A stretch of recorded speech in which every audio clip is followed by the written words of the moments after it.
Thank you, Fred, and thank all you guys for being here today. We really appreciate you coming out and supporting our team, and particularly our media members.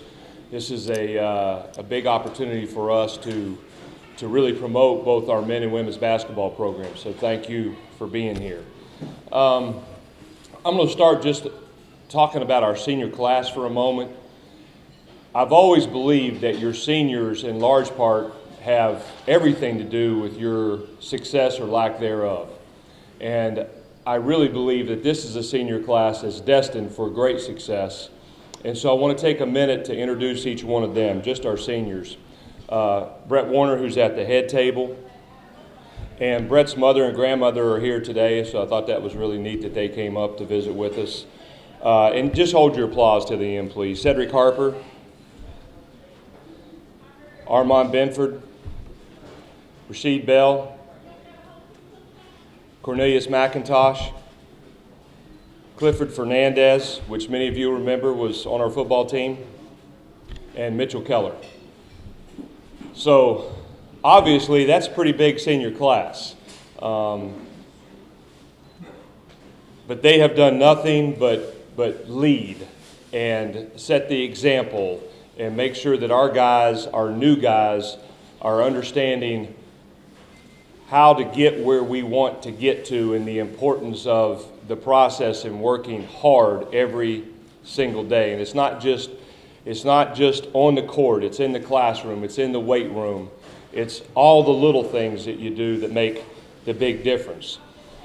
We do have some key returners. I already mentioned Brett to you. Brett was our leading scorer last year. That's returning. Obviously, we lost P.J. Davis, who edged Brett out by a few tenths of a point in scoring. P.J.'s having a phenomenal start in Luxembourg right now, playing professionally, so we're really pleased for him. But I think what people really missed out on last year was how important Brett was to our offense. But what I'm the most pleased about is not what he's done on the offensive end, but how much he has progressed as a player on the defensive end of the floor. And he's become one of our better defensive players. Cedric Harper, Cedric missed last year. Big setback for him, but he has worked diligently throughout the course of the year. And again, I would be remiss if I didn't mention Roger Tollison, who did a tremendous job with Cedric in helping him get back from his Achilles surgery. He's 100% now. And it's great having him in practice, I can tell you that. When you've got somebody that shoots over 70% from the floor, that's huge. Armand Benford, who was our point guard last year and will be again this year. And, I probably do him a disservice because every time I speak about our team, I talk about Armand as without question the best defensive guard in the league. And he is. But I can tell you right now, in my mind, in my heart, he is the absolute best guard in our league. Not just the best defensive player in our league, but he is the best ball handling guard in our league. A couple underclassmen that are returning that we're expecting to play major roles for us. Matthew Wilson, who as a freshman last year really got thrown into the fire. Sometimes that's what injuries do. They create opportunities for other guys to play and to prove what they can do. And certainly Matthew's performance last year was huge going down the stretch as we advanced to the championship game. And then Cameron Burkett, our big guy from Texas. Cam, just raise your hand so they know who you are. Cameron has really had a great summer. He's really worked hard. He's came back in great condition, and he's really played well here early in practice. Then we've obviously got some newcomers that I wanted to mention that we are expecting to contribute to us as well. The first one I would say is Rashid Bell. Rashid, if you'd raise your hand, please. Rashid was on the same team as Armand in junior college. Those two, that guard combo, and I could be wrong by a couple of games or so, but basically on the court, that team was like 31-2. That's a heck of a combination of winning. We wanted Rashid when he was coming out of junior college. Unfortunately, we didn't get him, but we did get him a year later, so we're really looking forward to his contributions to our team. Justin Slocum from Columbia State via Georgia, or I should say from Georgia via Columbia State. Justin's a 6'7", athletic, long. The best thing about Justin, he just goes and gets the ball. And all of us coaches like guys who will rebound. And then A.J. Cockrell, who's from Tulsa, Oklahoma, and came to us from Connor State. A.J. has added a lot of size at 6'8", so obviously excited about him. I did want to mention the being picked third. I think that's just an indication of what you accomplished in years past. It has no bearing whatsoever on what you're headed for in this year. I am pleased that our peers thought enough of us to give us a third place ranking, and it was pretty close at that top with Valdosta and West Florida and us. So we understand that had in large part had to do with the fact that we played for the conference championship last year and took it to 2 overtimes before bowing out to West Florida. But we also understand that this is a new journey. It's last year's not going to mean a thing. And the fact that we won 7 of our last 10 last year means nothing. That this is an entire different year with a different team and a new journey. That journey started when we got here in August, and we started practice a few days ago and officially, and you can see that what happened last year, the one residual effect from that is that we've got a hungry group, and they understand they had a chance to taste a championship and came just a shot short. So what I've been able to see as a coach in our practices is that type of intensity and effort and desire to get back to that place and have an opportunity to possibly win it. A little bit about our schedule. Fred did mention that we open up on November 15th with Fisk here at home. We are playing in the Sunshine Gulf South Conference Exempt Tournament, which we have 2 region games in the Florida schools in Eckerd and Florida Southern. Two great games. 2 teams are in the NCAA tournament last year. 2 very important games. It used to be that we didn't ever have to worry about games in November and December. Those were games that were built to get your team ready for conference play. But now, a little bit like football, every game counts. And if you don't do well in those games, then you're not going to have a chance to advance in postseason play in March. We also have Miles on the schedule, which is another region game coming in, I believe, on November 17th at 4 o'clock on a Saturday. So that's a game we'd like to see everybody come out to as well. Another huge region game. But our schedule is so difficult because of our league. And I've had the fortune and been blessed to have coached in 4 different Division II leagues. And this is without question the most unique and the best of all 4 leagues that I've coached in. And the biggest reason is this: most leagues have a definitive top, a definitive bottom, and a few guys in the middle. And you always know that if you show up, you're going to beat the guys in the bottom. Our league's not like that. If you don't bring your A game every night out, at home, on the road, it doesn't matter. You're not going to have an opportunity to win. So our league's going to give us everything we want. We know that, and we're looking forward to it. It's going to be, I think, an exciting season. I would like to mention or introduce our coaching staff before I close. Bryant Wilkinson, who's our grad assistant. Jimmy, who you guys all know, who's a volunteer assistant. And John Redmond, who is our, and it's kind of getting old to call him new because he's been here for a while now, but he's our new assistant coach. And of course, Coach Starnes, who thinks he's one of our assistant coaches and is more than welcome. But I appreciate you guys and everybody being here, and I guess I'll open it up for questions.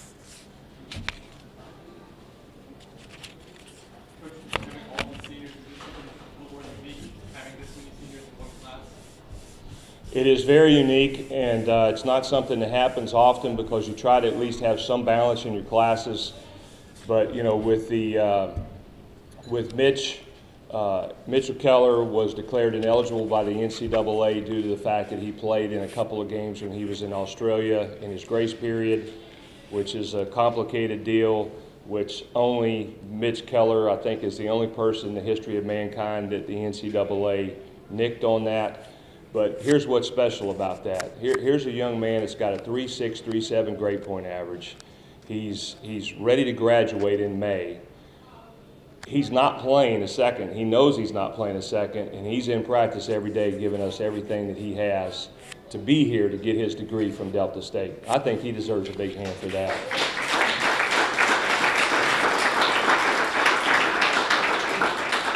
And then, of course, with Cedric coming back, and Cedric, as you guys all know, is married and a great wife and has a child and lives on campus. And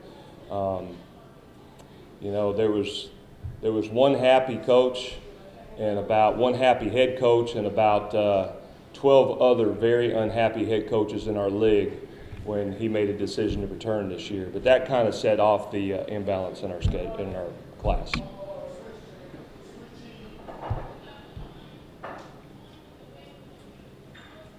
Anything else? As far as Brett, kind of talk a little about maybe your expectations for him being more of a leader this year and say previous.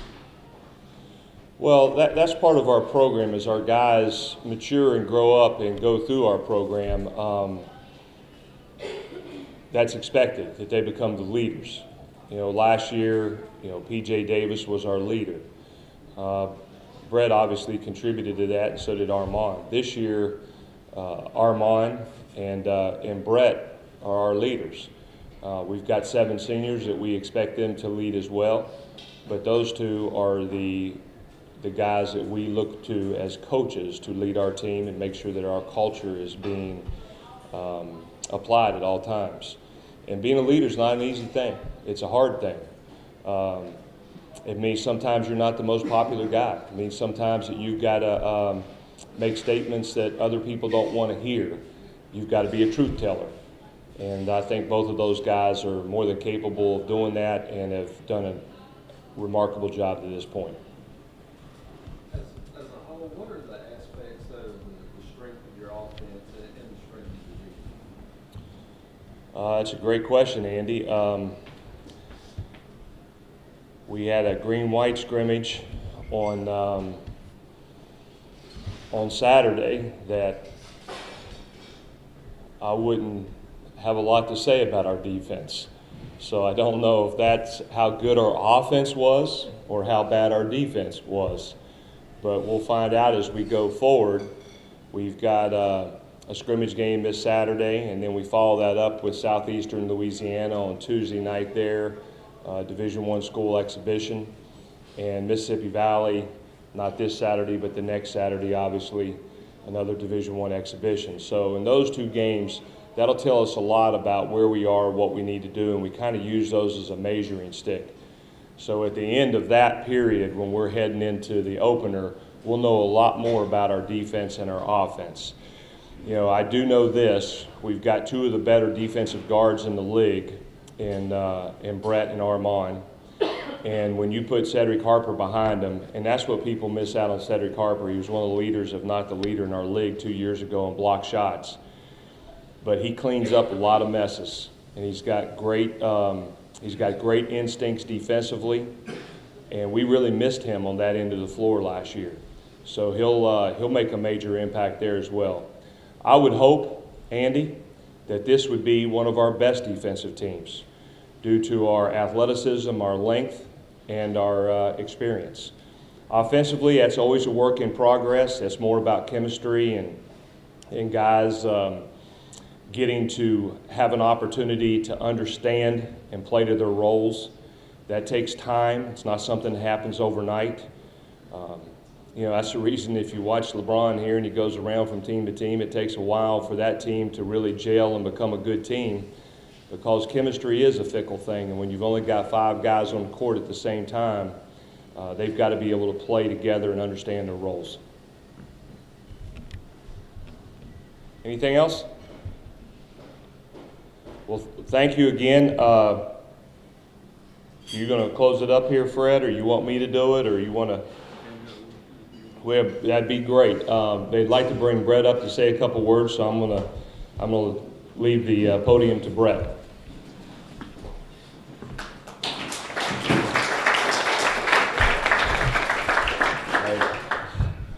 Brett, what's the expectation of the season for yourself this year? My expectations, I mean, yeah, I got the preseason poll to be in the team, but that really just doesn't, I mean, it goes so far. Like, throughout the season, I'm going to have to live up to that, and it's what happens throughout the season and, you know, at the end of the season what's really going to matter. The preseason, yeah, it's an awesome accomplishment, but it's really going to matter at the end.